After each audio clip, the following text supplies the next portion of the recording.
Welcome back to our series on UEFA Financial Fair Play laws, their creation, pros, cons, key points, and controversial symptoms. Get ready for another in-depth look at the financial rules of European football. Today, focusing on how UEFA sought to raise the standard of European football with their FFP laws. If you thought you had made your mind up on FFP, you might want to think again.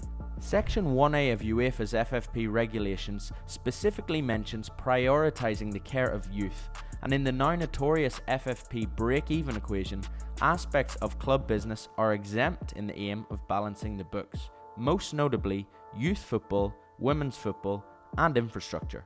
What does this mean in simple terms?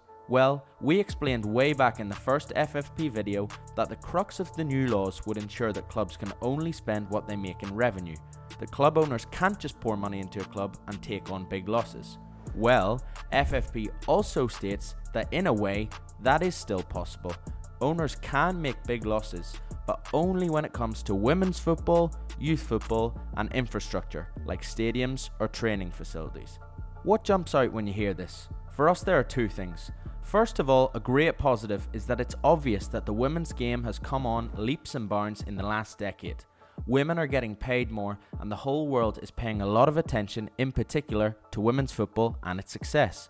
Perhaps the ability for free spending in the women's game has really helped this, and that if owners were too busy continuing to spend on the men's game, then the female game wouldn't have grown to the same extent. However, it also jumps out at us that UEFA are allowing free spending in all quarters bar men's football.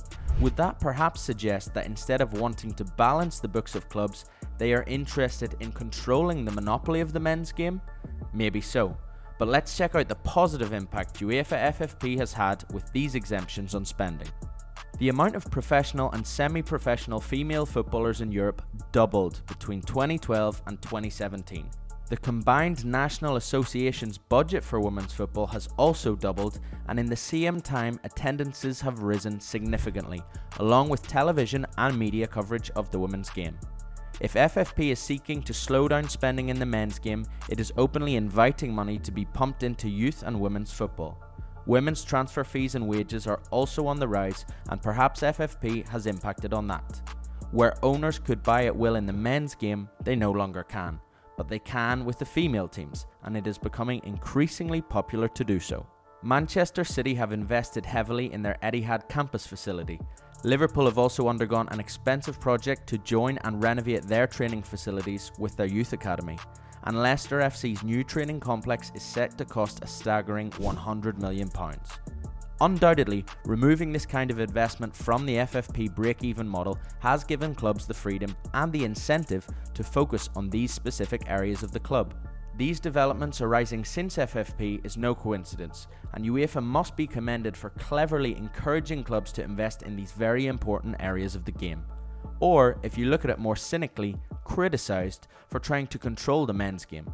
Some may argue that UEFA didn't think such money would go into women's and youth football, and it has been more of a lucky symptom than a plan.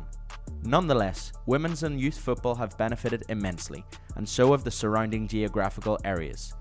Eastlands in Manchester, for example, has seen a regeneration of the whole community thanks to the investments into local infrastructure made by Man City. New stadia have also become a trend in the modern game. Recently, Liverpool and City have expanded their arenas, and Real Madrid and Barcelona are in the process of renovating their respective homes into bigger, better, brand new footballing cathedrals.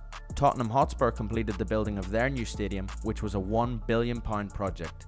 An extra £1 billion in outgoings on the break-even equation would have made Spurs a significant loss that would have had them banished altogether from UEFA competition. Spurs have remained FFP compliant whilst also building a new state-of-the-art arena for their fans and visitors.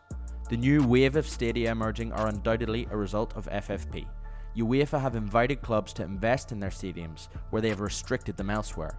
Why? A cynical argument would be to suggest that it sets UEFA up with unbelievable stadia to host their tournaments and finals for future decades.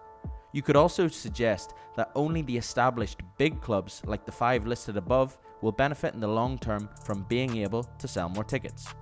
That only the wealthy clubs will build new stadiums to make even more revenue in the future. and that this is just another way to crystallise the financial hierarchy in football.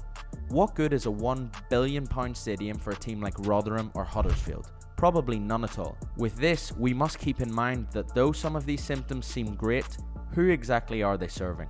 As we have mentioned, certain clubs will earn money and win trophies because of their status, size and geography. But Rotherham and Huddersfield won't play in the Champions League anytime soon unless a wealthy owner buys them and pours money into the club. This is what UEFA have decided to block. It doesn't really seem fair in that sense now, does it? When we consider FFP being good for all, there is also the idea that these new stadia will improve standards across the industry, providing fans with better football experiences than ever, thanks to FFP. That's a question for you, the football fan. Maybe you follow Tottenham Hotspur or even West Ham.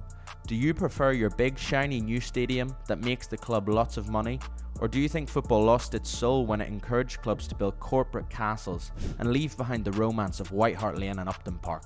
UEFA's decision to pick and choose what is accounted for in their break-even equation has undoubtedly had an immediate effect on club decisions to expand existing or build brand new stadiums.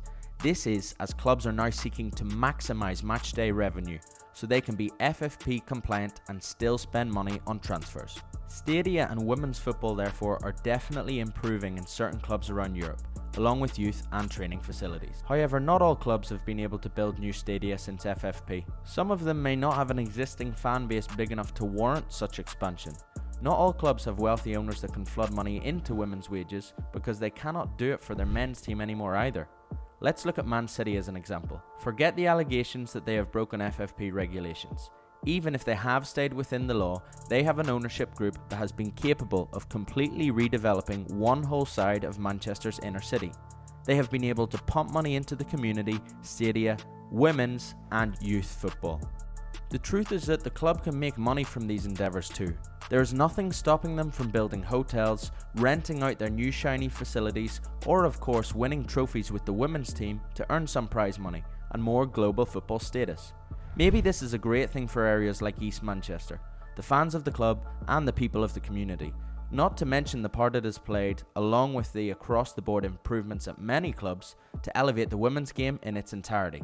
On the surface, this is all well and good, and might not have come to pass without FFP, or at least not as quickly. But how does it serve a smaller club? It doesn't really. FFP has actually made smaller clubs harder to invest in, and certainly less attractive investment options, as a new owner would have so many restrictions on trying to spend and grow the club. What's more, it may well be discriminatory. If an established club in a big city like London pours money into these unrestricted areas, they can make a return on those investments, use it for financial gain and marketing. But smaller clubs in smaller towns and cities simply don't have the same footfall or interest to make this side of the game work for them. Could this really have been designed to work like this, to serve as another mechanism to keep the big clubs and the small clubs apart? At times it appears like the move of an evil genius, as not many people at the time of FFP's inception predicted how its regulations could have such a profound impact on so many aspects of the game. But if UEFA did truly seek to improve all aspects of European clubs, they may only have succeeded in improving some aspects for a minority of the clubs. What do you think they might have done differently if they actually wanted to afford the same opportunities to all clubs, big and small? Let us know in the comments and stay tuned for parts 5 and 6.